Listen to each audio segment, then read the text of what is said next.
Hi, I'm Piper McAfee, and this is Royce Hall. We're your 2020 General Co-Chairs of the 55th Annual St. Patrick's Festival.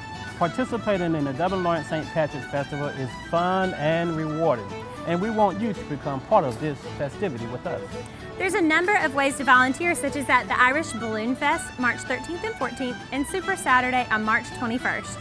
For more information about the 40-plus event schedule, visit DublinStPatricks.com or follow us on Facebook at Dublin Lawrence St. Patrick Festival.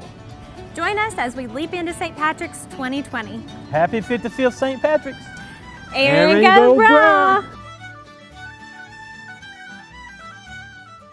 Hi, I'm Tracy Middlebrooks. I'm with Muddy Paws Dublin. We are a boarding, grooming, daycare, and training facility. Our facility is a group play area. Our dogs get 6 to 8 hours playtime every day. So when your dog comes to stay with us, they're not just sitting in a kennel. We have indoor facilities as well as outdoor facilities. We do separate dogs according to size and temperament. All of our kennels are indoors, so when your dog stays with us, they are sleeping indoors in a climate-controlled environment. When it's too hot or too cold outside, this is one of the areas the dogs can come to get playtime. That way they're not just sitting in a kennel. If need be, we can rotate dogs between outside and inside. So if your dog is only used to the inside and only goes outside to potty, we can accommodate that. We have a full-service grooming salon 6 days a week.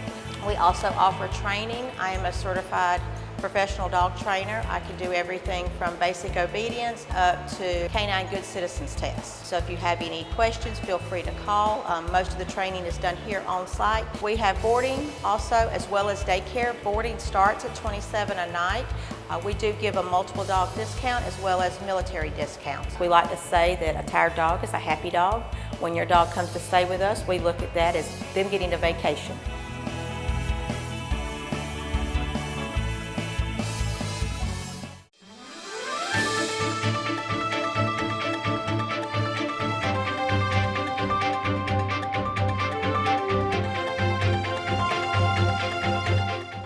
Welcome everybody. We are here today at Trinity Christian School. I have with me the star teacher, Candace Cannon, and of course you graduated from Dublin. I did. I graduated in 2010. Okay. We were talking off camera a minute ago. Boy, time flies. That's right. That's right. It's been a while. Yeah, just wait, huh? That's right. You have been at Trinity, what, 5 years? That's right. This is my 5th year here and 6th year total teaching. Okay. Where'd you start at? I started in Rome, Georgia, and taught at Rome Middle School for a year, and an opportunity came up closer to home, so decided to make the move back to Central Georgia. And what was that opportunity? Your mom and dad had a U-Haul backed up to the door, or what? Was that the opportunity? Well, no, I actually decided I wanted to get my master's degree, and it just made a lot of sense to come back home. And family means a lot, and my roots mean a lot to me, so I'm glad that I had the opportunity. For those of our viewers that don't know you, go ahead and tell us about your family. So my parents are Jeff and Cheryl Cannon, and I have 2 older brothers, Camden and Ridge, who are both married and live in Atlanta. And then my younger sister, Rachel, is married to Rob East, and they live here in Lawrence County as well. So they got 2 of y'all here and 2 to go. That's right. The girls are here and the boys are up north. But Yeah. What made you want to go into teaching? Well, when I was little, I loved playing school with my little sister. That would be one of our games we would play on rainy days, and I loved teaching, and math has always been a strong suit of mine. I just had a passion for it. It came easy, and then I just decided I'd bounce back and forth between nursing and education for a while, but this seemed a little less gory of the two. So Yeah, I can understand that. So. And, of course, I mentioned you're the star teacher. So when you first heard that, what was your initial reaction? I was very surprised because Graham has had wonderful teachers here throughout his high school. So I was very honored that he chose me.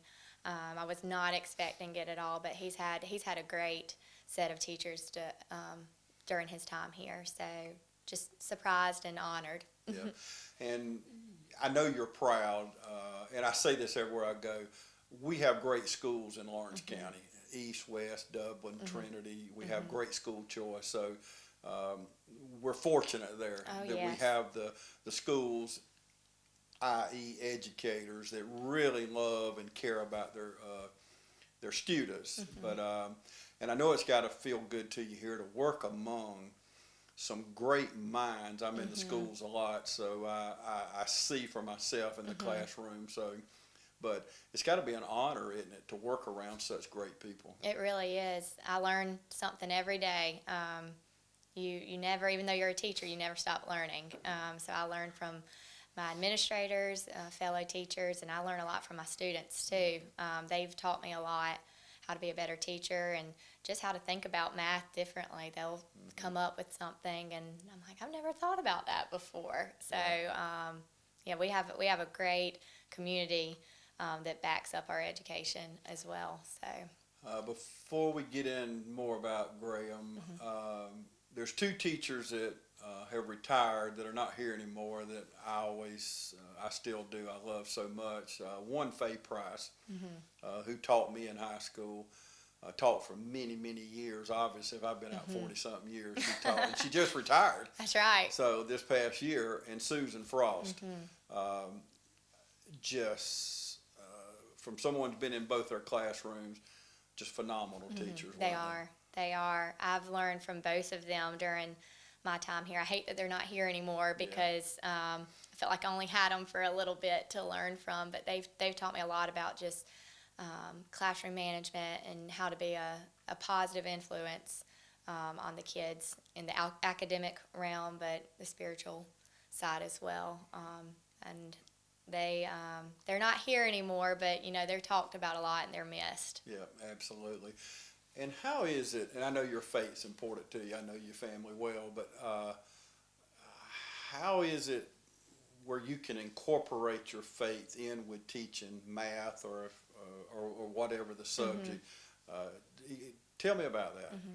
And it can be hard to figure out a way to incorporate faith into a math problem. That's a difficult question. You can do it, though. I mean, you have to really strategize it. But just telling them the importance of, you will face struggles and you will face things that don't make sense and problems that come up. I may not be able to relate it directly to, a Bible story or anything like that. But just the overall concept of being able to just talk about my faith and maybe even we won't teach math for a few minutes. Let's talk about something else.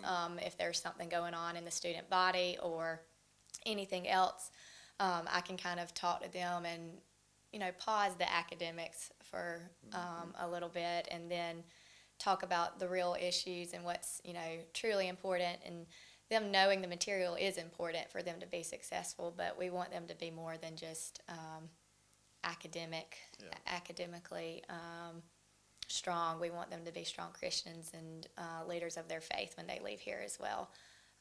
So just being able to stop and pause and not worry about having to get everything done all the time. That's been important and something that I try to focus on as much as I can. What's the most fun about teaching? Oh my goodness. I would say watching a kid light up when they get the answer right. When the light finally comes on, and it can take a minute. I teach pre-calculus, so sometimes the lights never come on. But just seeing the kid get it and them really being proud of themselves and excited that they got it, to me, that's the most important part, is that they are enjoying the learning part. They may not remember the pre-calculus when they leave here. If you don't study it, it probably leaves you. But if I can instill a love for learning and for them to enjoy discovering something new and to do it by themselves independently, I think that's what's important. And I can see it from where I teach. I can see the lights physically come on. They start smiling, and you can tell when they're proud of themselves. So they deserve it when they. Yeah, absolutely. And the lights, the good thing, and the thing about calculus, I'm sure, is you got lights coming on at different times. Oh, yes. So it's just, Yes. sprinkled across the room. That's right. That's right. And like I said, sometimes this question will cause this person to understand it. So watching them kind of feed off of each other is a cool thing too. So, are you involved in any extracurricular things? I am. I coach middle school soccer here. I'm also the facilitator of Chick-fil-A Leader Academy, which is a new leadership organization. Yes. And then I'm president of Dublin Girls Cotillion, and I'm a member of Leadership Dublin Lawrence as well. So a lot of things. I'm busy all the time. Yes, and you played soccer in high school. I did. And I love, that to me isn't work. Going outside and coaching, that's just fun. And I remember first time I ever watched you play soccer, your dad called, y'all were in the playoffs, and I'm going to say, I think you were playing Calhoun. Oh, goodness. In the playoffs. If I remember right, since you graduated 10 years ago, this has been... It's been a while. 10, 11, 12, whatever years ago, but I remember your dad calling and wanted us to cover the playoffs. And I said, Jeff, I know nothing about soccer. When I was growing up, we didn't have soccer. It was football, baseball, basketball. And, so I go out there, and it showed my ignorance for the game. Yeah, I filmed it, and I had Bill Beckham up top, and your dad was up there. And the ball would go out of bounds, and I'd say, and one of y'all would grab it and run back in. I said, what are they doing? They're out of bounds. You can't get the ball. You know, I'm going by basketball, football That's right. rules. And I asked Bill Beckham, I'll never forget, his daughter was playing. I said, how do you know about soccer? We didn't have soccer. He said, when my daughter come home, said she was going to play soccer, I went to Walmart and got a DVD and started watching it and trying to learn about soccer. But I do remember watching you play in high school, and you don't know this till right now, I know, but y'all taught me a lot about soccer that day. So Oh, wow. it was quite an education, but it is a fun game. It is. And it is so popular.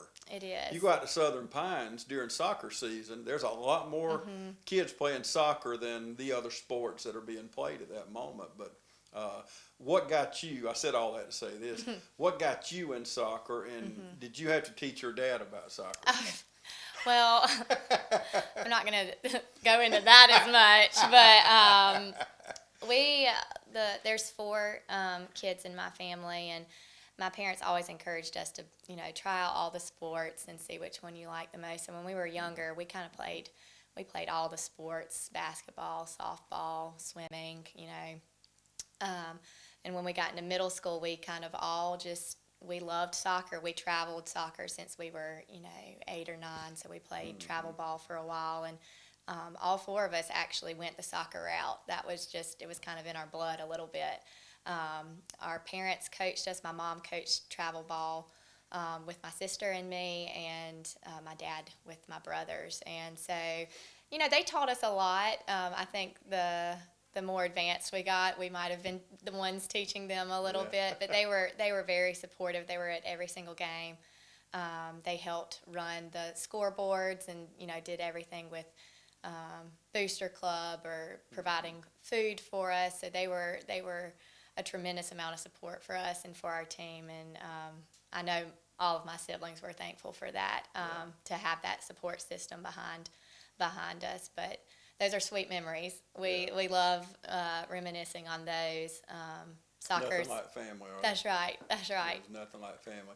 Okay, Graham, is he? Tell me about teaching him. Okay, so I actually have taught Graham twice. I taught him in 9th grade for honors geometry, and last year for honors pre-cal. And Graham he's a very unique student. He doesn't need to take a lot of notes. A lot of students need to work through the process and work through it. He can kind of watch me work through the problems and, just listen. Sometimes I would have to, like, Graham, you need to write this down. Like, this is important. When you're trying to teach them, that writing notes can be really beneficial sometimes. But the more I got to know him, it was just kind of his way of learning, was just watching. He was a very visual learner.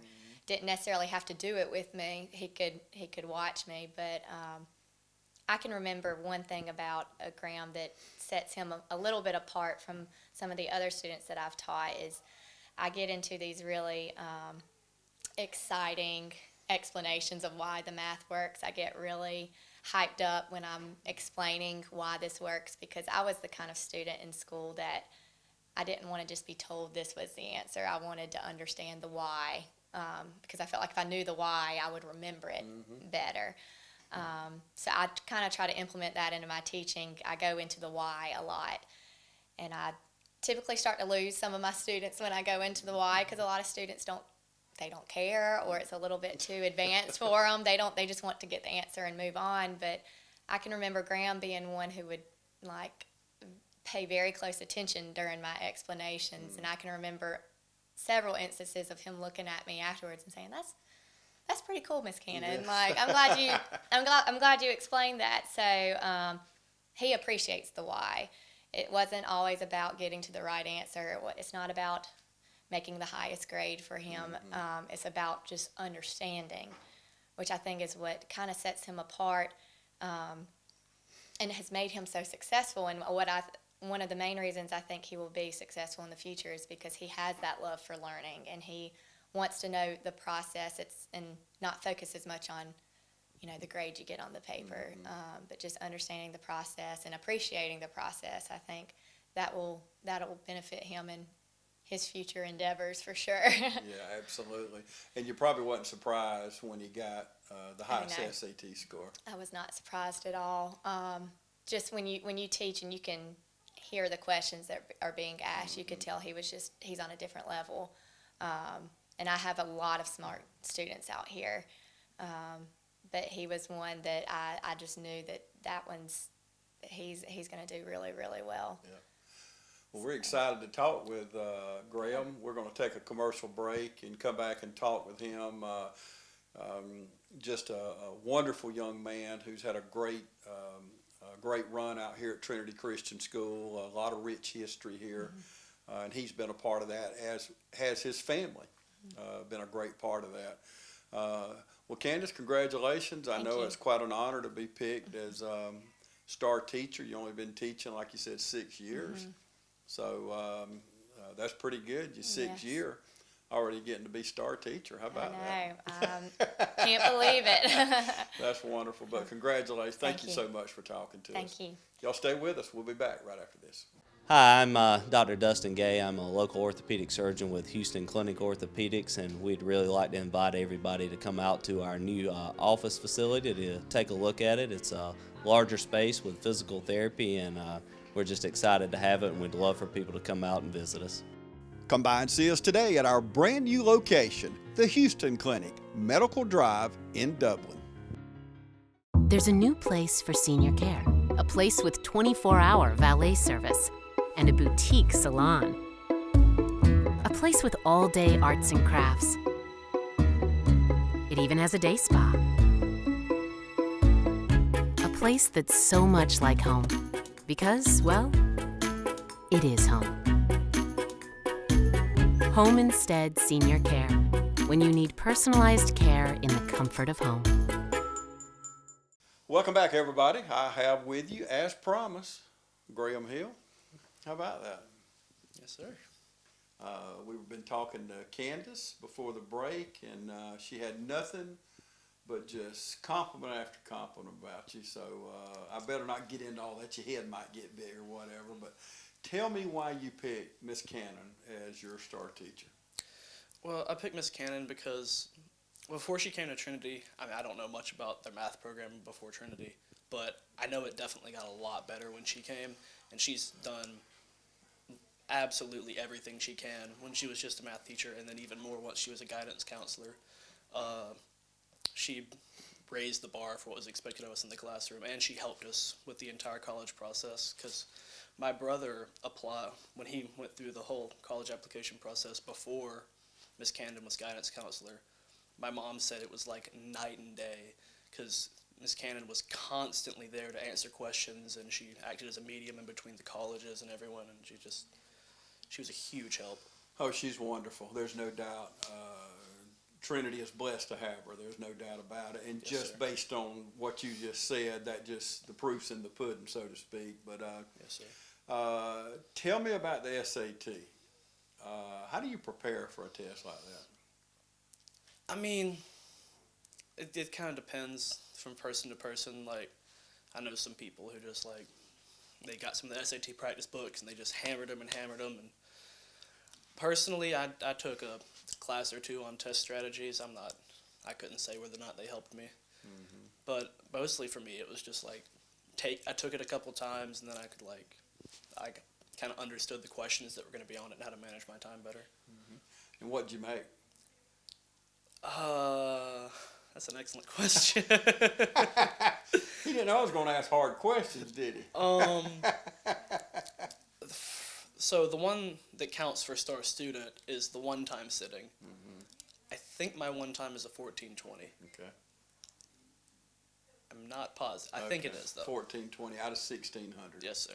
So that's pretty good. How many times did you take it? I could not tell you. Okay. It was... You started in your junior year, probably.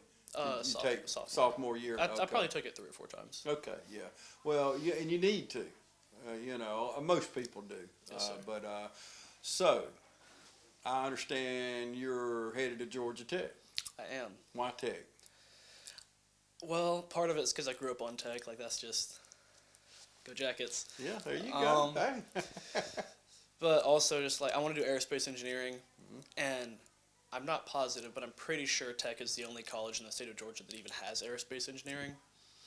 And regardless of that, they're one of the top 10 schools in the nation for aerospace engineering.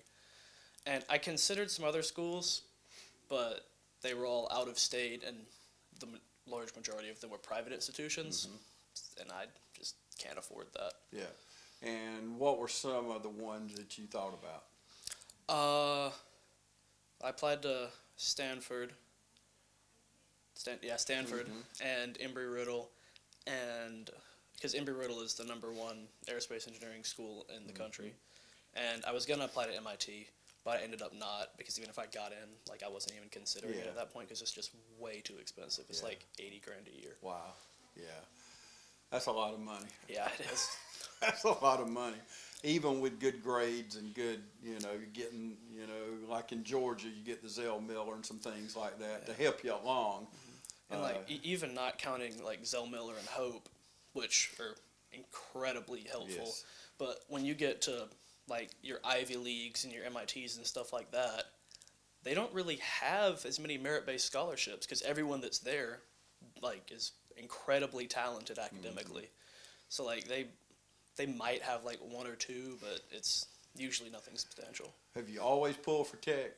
Oh, always. Yeah, always been a rambling wreck, huh? A yellow jacket. It kind of goes through its phases though. My mom has this saying she likes. She says, "I always expect to lose because then I'm never disappointed, and if we win, I'm pleasantly surprised." So. Well, okay. That's pretty good. For our viewers, obviously I know who you are and your parents, but tell our viewers about your family. Well, my dad is Dr. Stevens G. Hill. He is a dentist here in Dublin, and my mom, Mrs. Louise Hill, she got her accounting degree from Tech. She's a CPA, and she works for my dad with help managing the financial side of his business. Yeah, and she nudged you toward Tech. She didn't have to do much nudging, but if the need had arisen, I imagine she might have. So, do you have is your whole household a Tech household, or is it split allegiance? We're pretty strong in the Tech household. My mom's side of the family, we had a few traders, but for the most part, traders, huh? We're all Tech fans. And when you graduate from Trinity, what you gonna miss most? Probably just my friends. Mm-hmm. It's like I have a really good grade here at my school. I'm close friends. I have really good close friends here, but it's also like I can just joke around with most of the people in my grade. Mm-hmm. So it's just like. And have you went to Trinity your whole life? I have, since K4. Wow. It's been a while. So when you graduate with these people, most of them, now I'm sure some have come in the midstream there, but quite a few probably. You went since K4, hadn't you? Yeah, there's a couple. I don't know how many there are. There'll be I forget. There's something on you wear when you graduate. Right. That says whether or not you've been here since K4.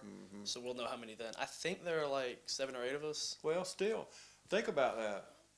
Even if it's 5 of you who went K4 all the way to 12th grade. Now, those will probably be friendships. Don't mean you'll hang around, see each other all the time because you're going with life, but those will be friendships you'll have forever. There's a lot to be said for that, isn't it? Yes, sir, there is. What's been the most fun? I'm not talking about academics, but coming through since K4, what's been some of the most fun, most memorable moments here at Trinity? It's a family TV station.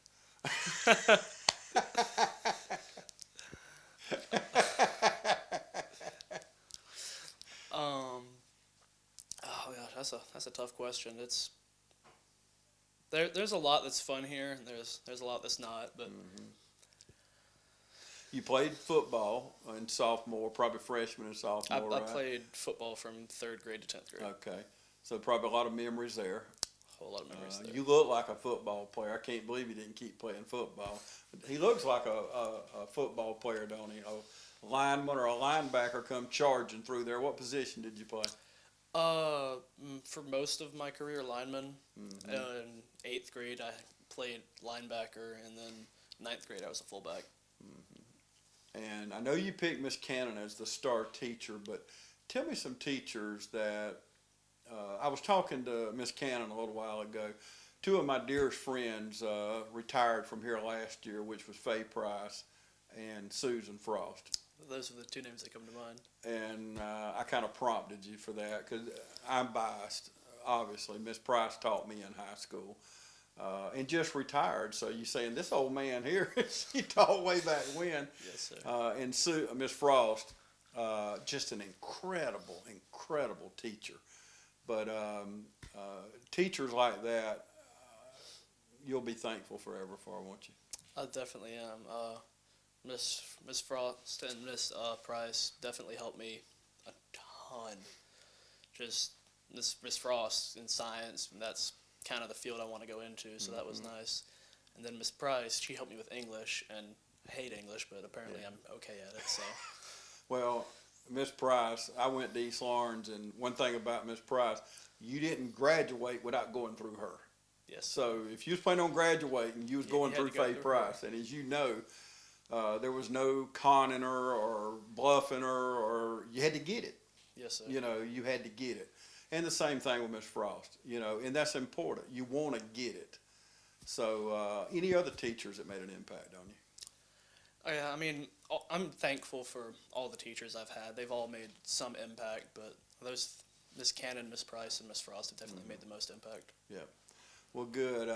Well, we wish you the best. I just wanted to sit down with you today after talking to Miss Cannon a few moments ago. She just spoke highly of you, and I want to end with this, but she said you was one she had to take notes.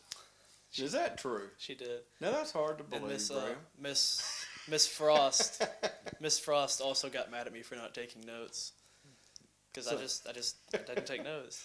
Well, and I understand you really didn't need to, but which is good. That's very good. But so I know Miss Cannon had to get on to you, and now you have revealed that Miss Frost had to get on to you about it, huh? I'm glad I got this on television. Yes, sir. That was definitely a source of tension between me and Miss Frost. So we're going to archive this, so when you go to the moon or to Mars or one of these great things, I can't wait to play this video back.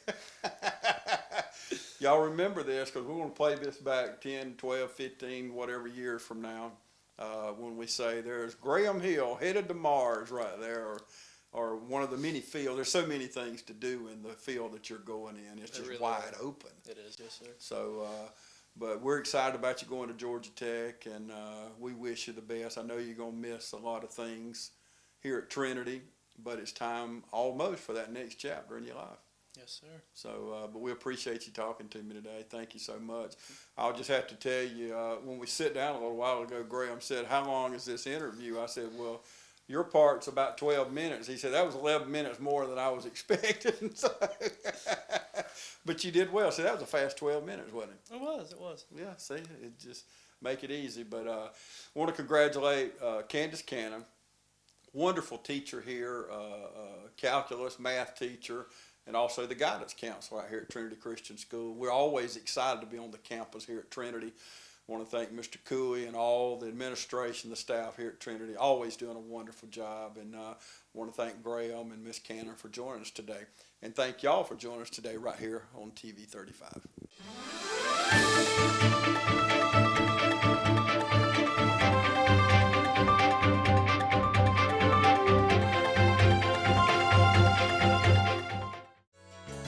Community Bank of Dublin-Lawrence County is here to help you with all of your financial needs. Our team knows what it takes to make life easy and convenient and will help you get set up with our mobile and online banking. We founded Community Bank on common sense banking and a dedication to help people just like you. Our lender, Amy Thompson, loan officer, Gail Rainey, along with our Assistant Vice President, Ryan Lastinger, Executive Vice President, Brian Bazemore, and President CEO, Chuck Harwell, know what it takes to make life easy and convenient and can help you with loans for almost everything, from your automobile, home, land, or any financial goals you have. Come visit us today. Community Bank of Dublin-Lawrence County, where common sense banking never goes out of style.